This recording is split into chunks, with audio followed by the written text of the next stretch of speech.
Hello viewer, আজকে person নিয়ে আলোচনা করব। সঙ্গে আছে আমি প্রভাষক রতন আহমেদ।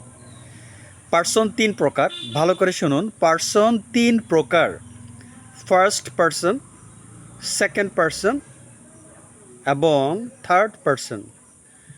ফার্স্ট পার্সন কী কী আমরা সেটা জেনে নিই। ফার্স্ট পার্সন হচ্ছে আই এবং we.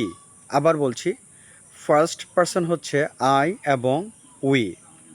Second person, second person হচ্ছে ইউ।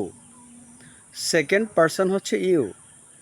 থার্ড পার্সন, যদি আপনাদেরকে আমি সহজে থার্ড পার্সন বলি, তাহলে থার্ড পার্সনের সংখ্যাটা হবে ফার্স্ট এবং সেকেন্ড পার্সন বাদ দিয়ে যা আছে সবই থার্ড পার্সন।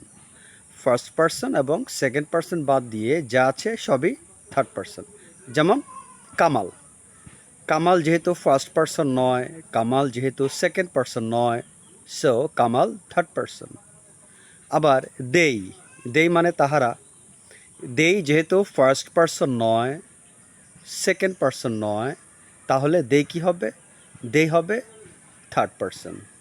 তবে থার্ড পার্সনকে আবার দুই ভাগে ভাগ করা যায়, একটা থার্ড পার্সন সিঙ্গুলার, একটা থার্ড পার্সন প্লুরাল।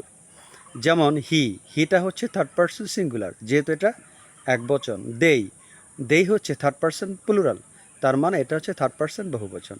আশা করি ভিডিওটি বুঝতে পেরেছেন।